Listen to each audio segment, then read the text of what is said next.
मृत्युंजय जी, कुंभ हो आए, कुंभ गए थे कि नहीं मृत्युंजय जी? हाँ, कुंभ तो हमने स्नान कर लिया।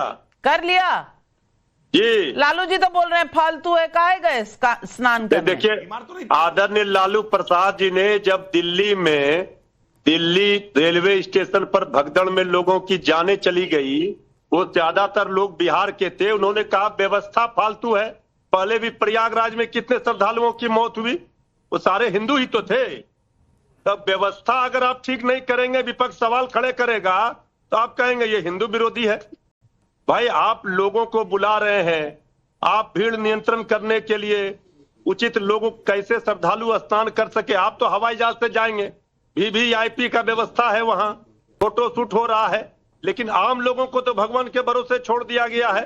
तो आम लोगों की चिंता आदरणीय लालू प्रसाद जी को है। लेकिन लालू जी ने क्या कहा था मृत्युंजय जी, लालू जी ने क्या कहा था, मैं आपको सुनवाना चाहती हूँ, एक बार सुन लेते हैं। नहीं, सुन लीजिए, ठीक से सुन लीजिए। लोगों की जाने गई कि नहीं ये बताइए। चलिए, नहीं वो तो गई और सवाल आपका बिल्कुल जायज है, लेकिन उन्होंने ये नहीं कहा कि वहां की व्यवस्था फालतू है। उन्होंने कहा क्या है ये कुंभ सब फालतू है। सुनिए लालू प्रसाद यादव जी को।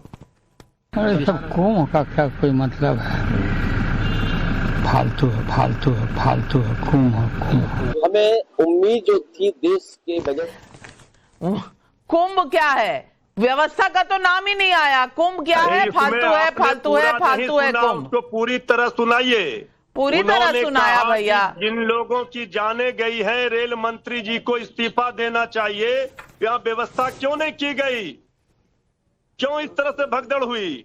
उसमें जितने लोग मारे गए, जिनकी जाने गई है, वो सब गरीब तबके के हैं, आम लोग हैं।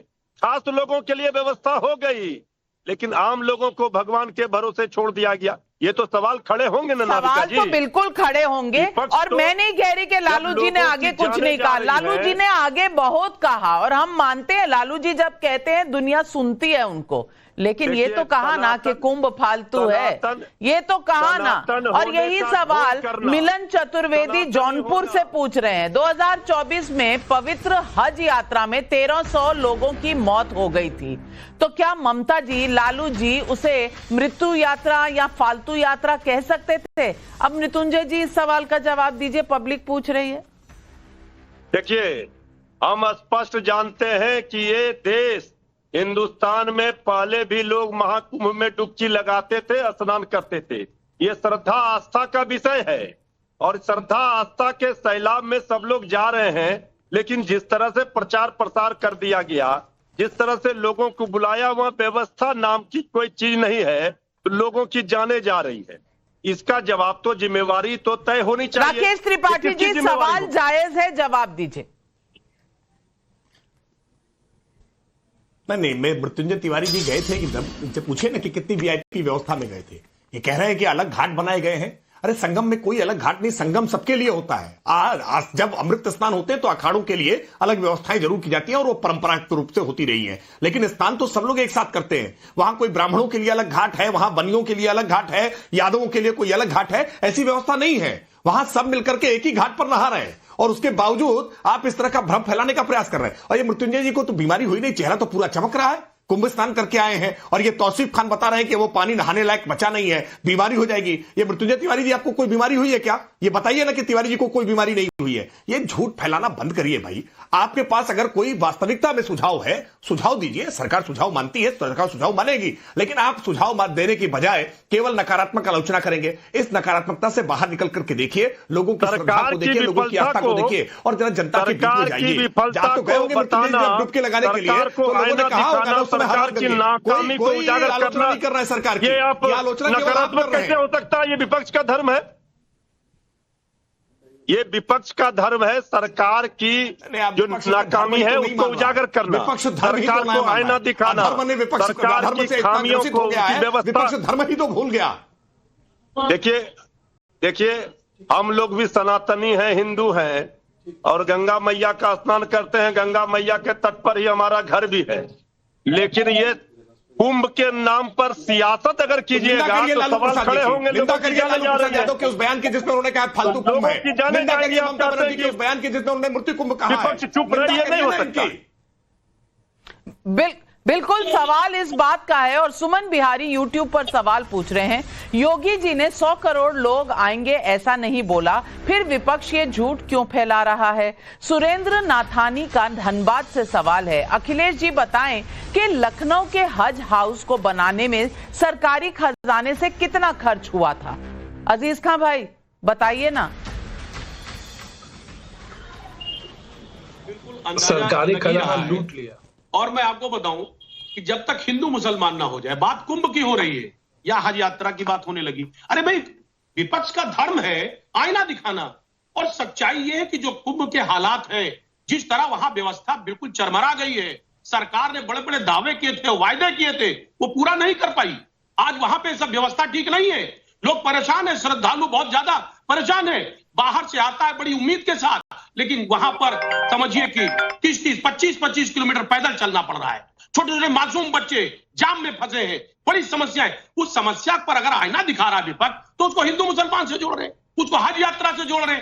सरकार को चाहिए कि विपक्ष की बात को सुन करके अमल करना चाहिए और व्यवस्थाओं को दुरुस्त करना चाहिए, क्योंकि श्रद्धालुओं को जो दिक्कतें हो रही हैं वो दिक्कतें बिल्कुल खत्म होनी चाहिए। अजीज खान साहब, विपक्ष का बिल्कुल कर्तव्य है सरकार को आईना दिखाना, लेकिन पब्लिक का हक है कि विपक्ष को भी वो आईना दिखा सकती है।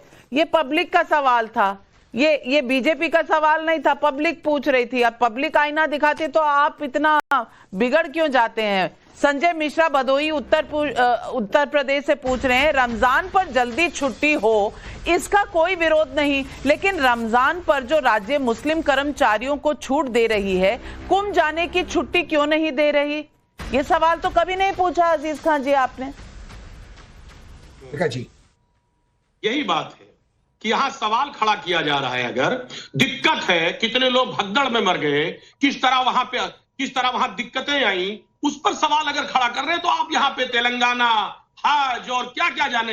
एक बात नाविका जी समझिए, सवाल है, सवाल रहेगा। जो परिस्थितियां पैदा हुई हैं कुंभ में, उसको नकारा नहीं जा सकता। उसको किसी भी तरीके से अगर वो धुलने की कोई नहीं नकार रहा, लेकिन तेलंगाना के नोटिस से भी आप नकार नहीं सकते। और तहसीन पूनावाला जी, कांग्रेस की सरकार ने मुसलमानों को वहां छुट्टी दी है कि भाई जल्दी 2 घंटे बंद करके काम आप चले जाओ, रमजान का महीना है। कुंभ की भी तो छुट्टी दे दीजिए, तभी तो धर्मनिरपेक्ष कहेंगे आपको।